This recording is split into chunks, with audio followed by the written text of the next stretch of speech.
मैं आपको आपकी ज़िंदगी के लिए छोटे छोटे कुछ 4 नियम बताना चाहता हूँ और ये 4 नियम का पालन आप सब करिए। मैं आपको विनम्रतापूर्वक लेकिन विश्वास से कहता हूँ कि ये 4 नियम का जो भी पालन करेगा ज़िंदगी में बीमारी और रोग कभी आएंगे नहीं।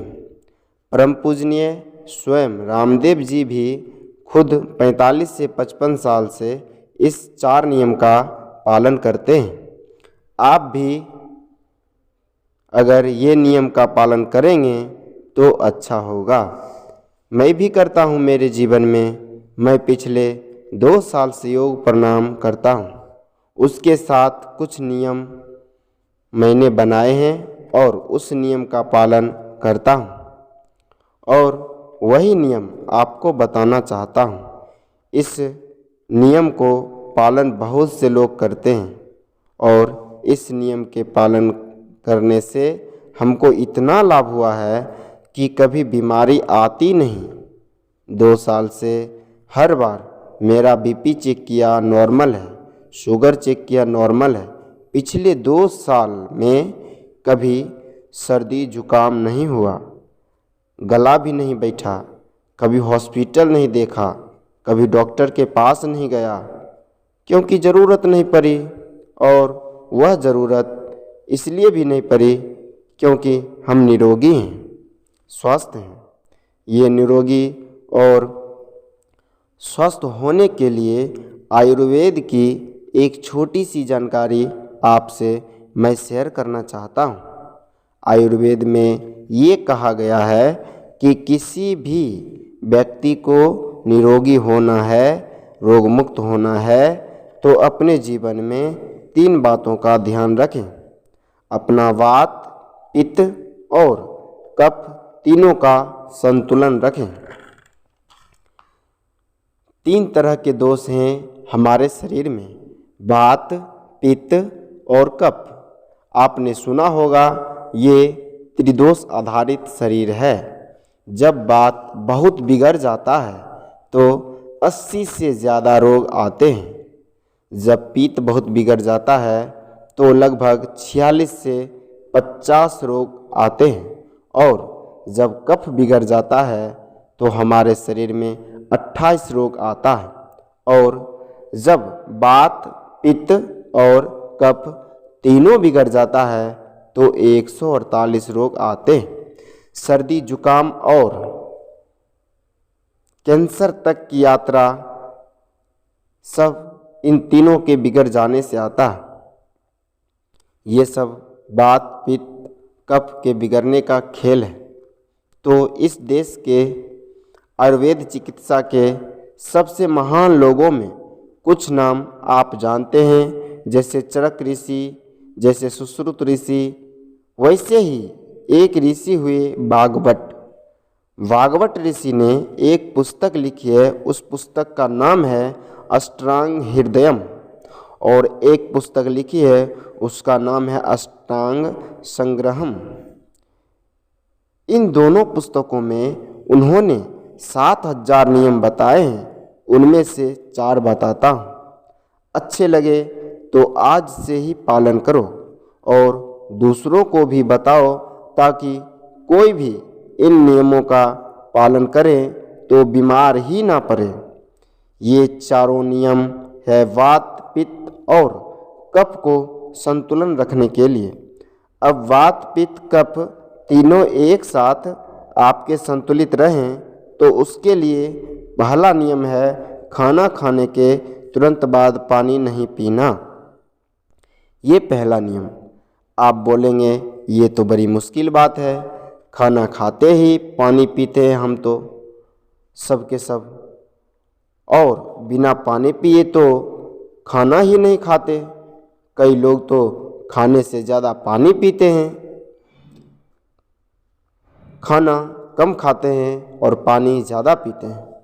ये खाना खाने के बाद कभी भी पानी नहीं पीना, क्योंकि महर्षि वाग्भट कहते हैं भोजनन्ते विषमवारी, माने भोजन के अंत में पानी पियो तो जहर के पीने के जैसा है। इसलिए वो कहते हैं कभी भी खाने के तुरंत बाद पानी मत पियो। आप पूछोगे क्यों नहीं पिए? कारण बता दो। कारण मैं बताना चाहता हूँ सरल भाषा में। हम जब खाना खाते हैं ना तो पेट में सारा खाना इकट्ठा होता है। पेट में एक स्थान होता है, उसको हम कहते हैं जठर संस्कृत में, और हिंदी में उसको अमाशय कहते हैं। ये जठर छोटा सा स्थान है आपके पेट में। नाभि है ना, उसके लेफ्ट साइड में बाई तरफ छोटा सा स्थान है। सारा खाना आपका इसी स्थान पर आता है। जो भी आप खाते हैं, रोटी चावल दाल सब्जी दूध दही कुछ भी खाओ, सब कुछ जठर में आता है। अब जठर में खाना जैसे ही इकट्ठा होता है तो उसमें आग जलती है, और उस आग को कहते हैं जठर अग्नि। मिला के बोल देते हैं जठराग्नि। आप जैसे ही खाना खाते हो, पेट में यानी जठर में अग्नि जलती है। वो अग्नि खाने को पचाती है, और अग्नि खाने को ऐसे ही पचाती है जैसे रसोई घर की अग्नि खाने को पकाती है। आपके रसोई घर में आप अग्नि जलाओ, उसके ऊपर दूध रख दो, दूध में थोड़ा चावल डाल दो। अग्नि जब तक जलती रहेगी, खीर तब तक बनती रहेगी। ऐसे ही पेट में होता है। जैसे ही आपने खाना खाया, पेट में अग्नि जलती है, और जब तक अग्नि जलती है तो खाने के पचने की क्रिया चलती है। जैसे रसोई घर में खाना पकाते हैं, वैसे ही पेट में खाना पचता है। इसी को हम पचने की क्रिया कहते हैं। अंग्रेजी में उसको हम डाइजेशन कहते हैं। आपने खाना खाया, पेट में अग्नि जली, अब वो खाने को हजम करेगी, पचाएगी। अब मुझे एक प्रश्न का उत्तर दो आप कि जैसे ही आपने खाना खाया, पेट में अग्नि जल गई और वो खाने को पचा रही है, तुरंत आपने गट गट गट गट पानी पी लिया, और खूब ठंडा पानी पी लिया, फ्रिज का पानी पी लिया। क्या होने वाला है? अग्नि जलेगी कि बुझेगी? अग्नि के ऊपर पानी डालो तो अग्नि और पानी की दोस्ती नहीं है, दुश्मनी है। पानी अग्नि को बुझा देता है। तो आपने खाना खाया, अग्नि जली, पीछे से गट गट गट गट पानी पी लिया, अब अग्नि शांत हो गई। अब खाना पचेगा नहीं, वो पेट में परा परा सड़ेगा, और सड़ा हुआ खाना 100 से ज़्यादा विष पैदा करेगा, और वो 100 विष आपकी ज़िंदगी को नरक बना देंगे, और ज़िंदगी भर आप बीमार पड़े रहेंगे। आपको मालूम है, कई लोग कहते हैं मुझे बहुत गैस बनती है। ये गैस उन्हीं को बनती है जिनका खाना हजम नहीं होता। कई लोग कहते हैं मुझे पेट में जलन होती है। ये जलन उन्हीं को होती है जिनका खाना पचता नहीं। कोई कहते हैं मेरे पेट में एकदम गुम हो गया, फूल जाता है। ये सब वो लक्षण हैं जब खाना पचता नहीं। तो खाना पचेगा नहीं तो सड़ेगा, और सड़ेगा तो विष पैदा करेगा, और वो विष आपको बीमार करेंगे। इसलिए महर्षि वाग्भट ने कहा खाना खाते ही पानी मत पियो। समझ में आया? फिर आप बोलेंगे कितनी देर तक नहीं पिए? कम से कम 1 घंटे या 1.5 घंटे तक। 1 या 1.5 घंटे के बाद पानी पियो। आप बोलोगे जी 1 घंटा तक क्यों? ये जो अग्नि जलने की क्रिया है ना, ये लगभग 1 घंटे से 1.5 घंटे तक चलती है पेट में। उसके बाद अग्नि अपने आप शांत हो जाती है। उसके बाद पानी पी लो। तो खाना अगर 10 बजे खाया है तो पानी 11 से 11:30 बजे तक पी लो, और यदि 11 बजे खाया है तो 12 से 12:30 बजे तक पानी पी लो। अब आपको मन में ये सवाल आ सकता है कि खाना खाने के पहले पानी तो नहीं पी ले क्या? हाँ, पी लो। 40 मिनट पहले पेट भर के पानी पी लो। 10 बजे खाना खाना है ना, तो आप 9:20 पर भरदम पानी पी लो।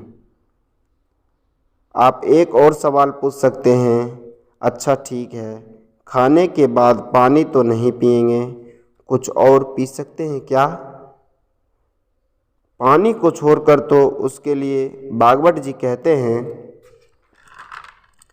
कि खाने के तुरंत बाद अगर कुछ पीना है तो दही की लस्सी पियो, फलों का रस पियो, गन्ने का रस, संतरे का रस, मौसमी का रस।